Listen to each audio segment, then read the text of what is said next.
ito lang yung pakay ko dito kaibigan.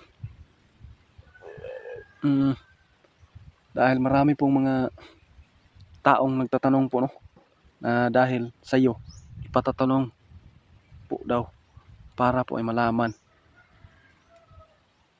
kung sino bang yung ibang tao ba yung ng kayamanan nila, no? Pero lahat ay sila Marcos lang yapon. Oo kaibigan, parang wala akong gana ngayon dahil po sa narinig ko po sa inyo, no.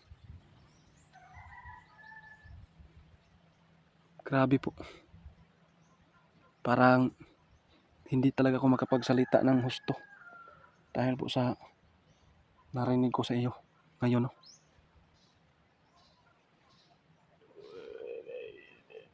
Oo kaibigan,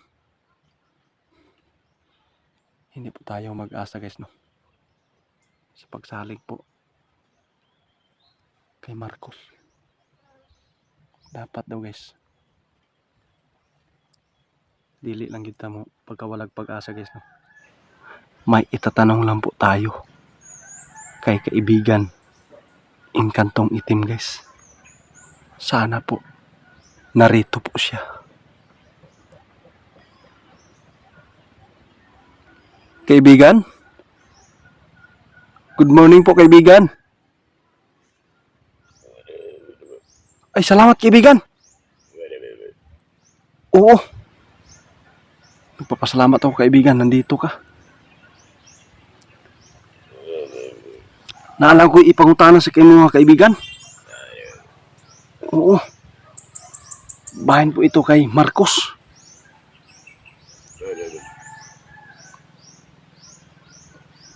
Makuha pa nila Marcos ang gold nasa ibang bansa kaibigan.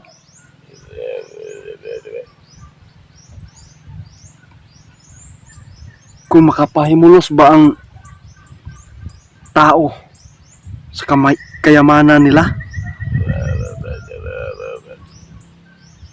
Ha? Patay guys. Bakit po?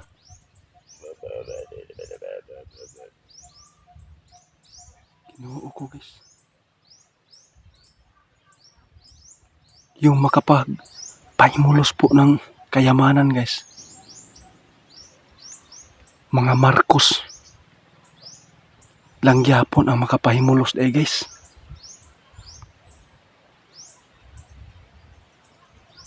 Grabe naman to kaibigan. Bakit po?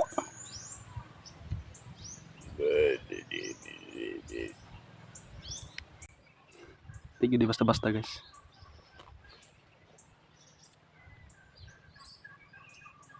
Mga Marcos lang po yung makapagpahimulos ng mga kayamanan guys.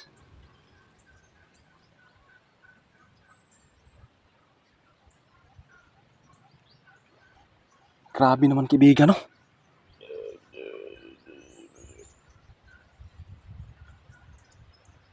Nadismaya po tayo ngayon guys, ha? Dahil po sa narinig po natin dito guys kay kaibigan Inkantong Itim guys. Naitanong na po natin guys kung sino ba yung makapagpahimulos.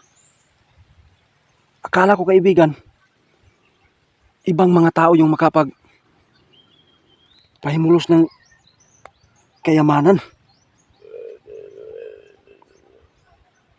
Grabe po. Sana pakalaki pong mga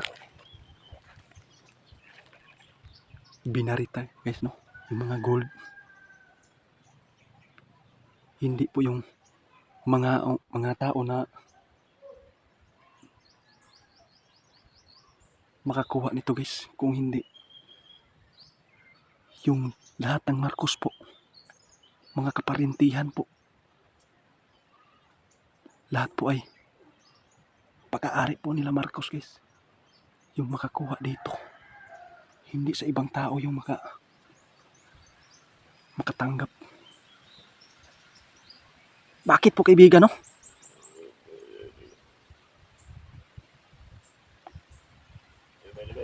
Ha? Nga na dahil kaibigan? Sila po daw yung makapangyarihan, guys. Dahil po ay sila Marcos lang ang pangulo ngayon dito, guys, no? Nasashock po ako talaga, kaibigan. Akala ko naman ibang tao lang yung pahimulos ng mga kayamanan, no? Kahit po daw, guys, na makuha sa ibang tao yung gold sa ibang bansa, guys, no? Pero Marcos pala ang makapahimulos. Gihapon, guys, no? Grabe naman to, kaibigan. Oo. Dahil po ay siya po yung makapangyarihan dito, guys. Dahil siya yung pangulo. Alam po niya lahat.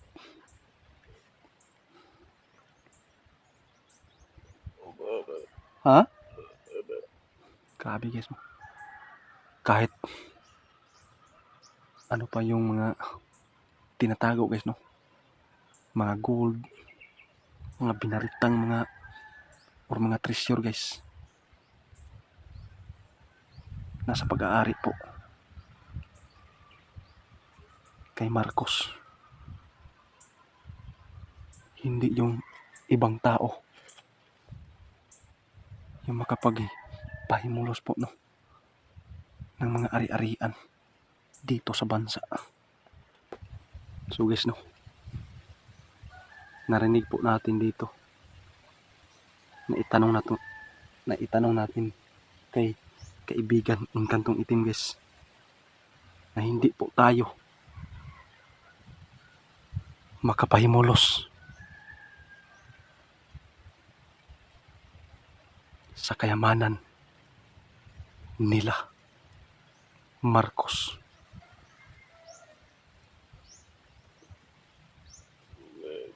Oo, kaibigan, para pong talagang nasasyak ako ngayon.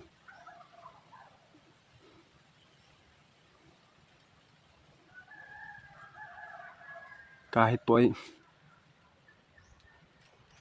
makakita po tayo, no, ng mga, oo, lahat ay si Marcos lang yapon na yung makapahimulos.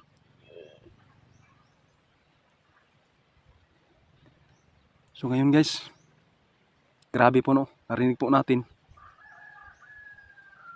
na ipaabot na nako kay kaibigan Engkantong Itim, guys, na nagtatanong na po tayo ngayon. Marcos lang yapon ang makapahimulos sa kayamanan po. Salamat po, kaibigan, ha. Oo. Ito lang yung pakay ko dito, kaibigan.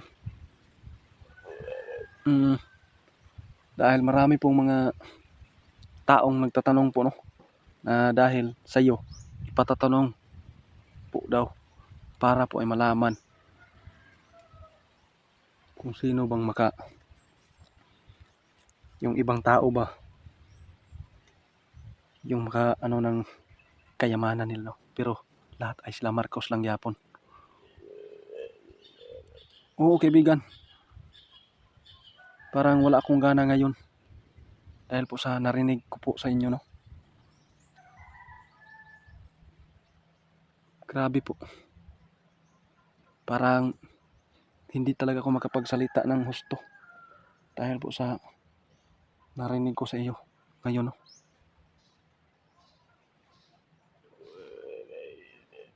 Oo, kaibigan. Hindi po tayo mag-asa guys, no? Sa pagsalig po kay Marcos. Dapat daw guys.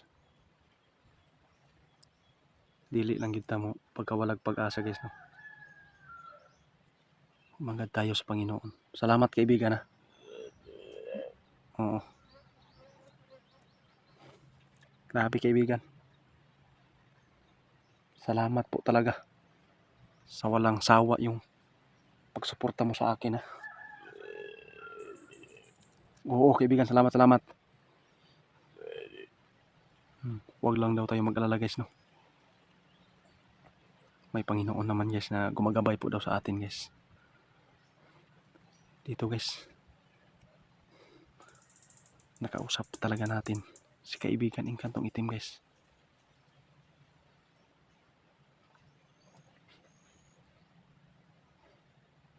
Salig lang ta guys sa Ginoo.